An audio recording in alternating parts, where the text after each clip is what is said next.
I remember the exact moment my world started to unravel, the sharp, cold weight of disbelief sitting in my chest like a stone. It was a Thursday evening, the kind where everything felt ordinary, safe, familiar. I had just finished my work at the office and walked through the door, expecting to be greeted by the smell of her cooking or the sound of her laughter. Instead, I heard the faint clatter of keys, the soft murmur of her voice on the phone. "Yeah, I'm just heading out for dinner. Nothing serious," she said. Her words were clipped, casual, like a phrase she had practiced. I froze in the hallway, phone in hand, unsure whether I should step closer or retreat, hoping I'd misheard. "Just dinner?" I asked softly, almost whispering, though I wanted to scream. "Yeah," she replied without looking up. "Nothing to worry about." The pause after her words was deafening. My gut twisted.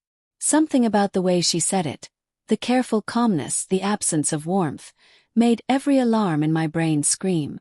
By the time night fell, I tried to bury the unease with logic. She's had a long week. Maybe it really is just dinner. But when the clock neared midnight, a sense of dread had replaced rational thought. The house was too quiet, and the faint glow from the streetlights revealed something on the floor near the front door. Her bags. I stared at them, my chest tightening. She wasn't supposed to be back until the next morning. My heart thudded painfully as my mind raced through every possible explanation, none of them good. The bags were neatly packed, unlike the haphazard mess she usually left behind when traveling for work. Something had changed. When she walked through the door moments later, her smile was strained. "Hey," she said, like nothing had happened. I didn't respond. I only gestured toward the bags. She swallowed, her eyes flicking toward the floor. "It's just dinner," she repeated. I laughed, but it was hollow, sharp, nothing like me. "Dinner? At midnight? With bags by the door?" My voice cracked despite my efforts to sound composed. "Come on, Laura. Don't insult me. You think I'm that naive?" She froze, her expression faltering for the first time that evening.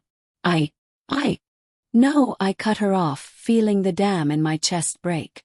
"I don't want to hear it. You've made your choice, and I guess now, so do I." My hands shook, anger and heartbreak warring inside me. "It's just divorce." The words left my mouth with a finality I hadn't known I could summon. And I meant them. It wasn't the first time suspicion had gnawed at me. I had noticed her distant glances, the sudden obsession with her phone, the way she seemed to vanish for hours without explanation. I had tried to convince myself it was stress, work pressure, fatigue. But every fiber of me knew something was wrong. And now, standing there with her bags and that rehearsed smile, the truth was unavoidable. We had built a life together, or so I thought. 5 years of marriage, 2 homes, a dog, shared friends, and endless plans that now felt like echoes of a dream I'd been duped into believing. And she had dismantled it quietly, methodically, with the precision of someone who knew exactly what they were doing. "Laura," I said, my voice lower now, trembling with a mixture of rage and grief. "Who is he?" She looked at me, startled. "Who? What are you talking about?" I laughed bitterly. "Don't play games with me. I know it's not just dinner. I know you've been seeing someone else." Her silence was the answer I had dreaded but secretly expected. My stomach churned. I felt hollow, as if someone had scooped out the part of me that trusted, the part that loved blindly.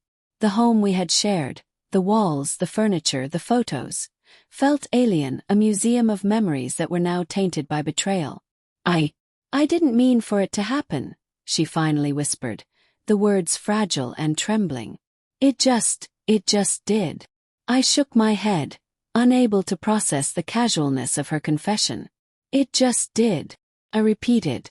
"Do you even understand what that means? What it means to me?" Her eyes glistened with unshed tears. "I didn't want to hurt you, swear. But I felt alive with him. I thought maybe we'd figure it out later." I stepped back, my hand pressed against my forehead. "You thought?" My voice was barely audible, a strangled mixture of pain and disbelief. "You thought it was okay to destroy everything we had because you felt alive?" What about me, Laura? What about us? She flinched. No. I know I've ruined everything. I didn't plan for this to happen. I don't know what to do. I took a deep breath, the weight of my decision pressing down on me. There was no forgiveness left in my heart.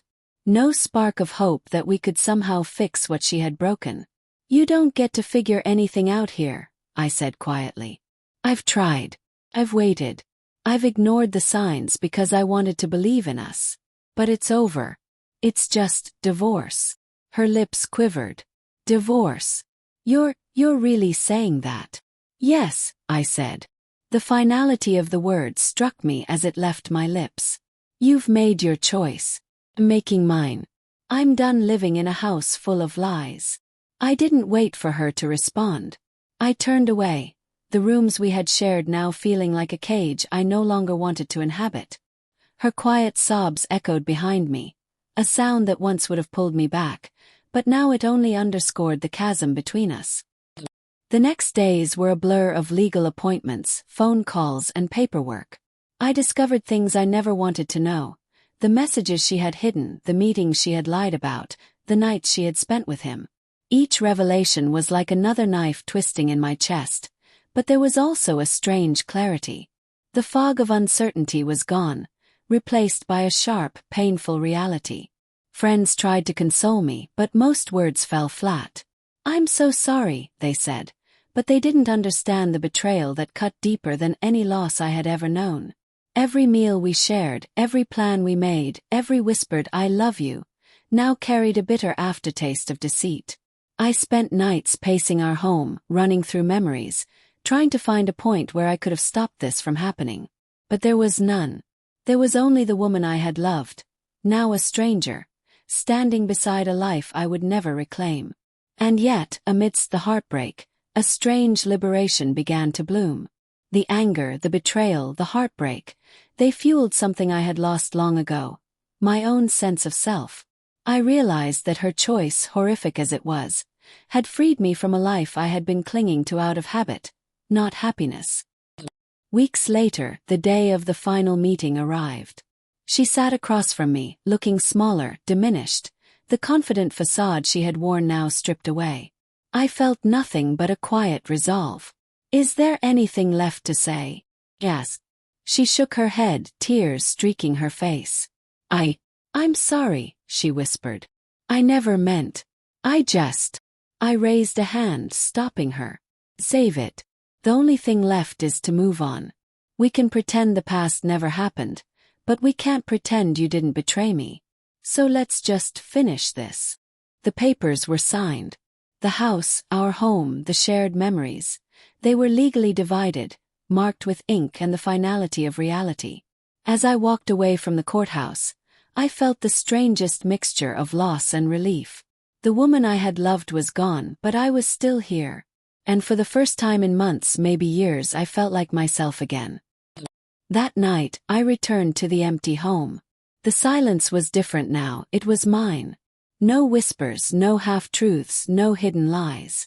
I sat on the couch, staring at the muted glow of the streetlights filtering through the window, and let the tears come freely. Not tears of betrayal this time, but tears of release, of acceptance, of finally letting go. Some part of me still ached for the life we could have had. Some part of me would always wonder if she had loved me once, truly. But I no longer needed to know. I had learned a hard truth. Love cannot survive deception. Trust, once broken, cannot be reconstructed. And sometimes the only path forward is to say the words you never thought you would. It's just divorce. And so I did. In the weeks and months that followed, I rebuilt my life from the wreckage. I rediscovered old passions, reconnected with friends, and learned to be alone without feeling lonely. I didn't rush into anything. I didn't seek revenge or wallow in self-pity. I simply lived day by day, slowly reclaiming the part of me that she had tried to destroy. And every so often when the night was quiet and the house still, I thought of her. Her bags by the door, her lies, her betrayal. But now, instead of cutting me down, those memories reminded me of something far more powerful. my own strength, my own resilience, and the unshakable truth that I would never let anyone diminish my worth again. Because in the end, I realized something essential. The pain of betrayal is sharp, but the freedom that follows is sharper. And no matter how deep the wound, life has a way of teaching you that the only way to heal is to walk away. I walked away. And for the first time in years I felt whole.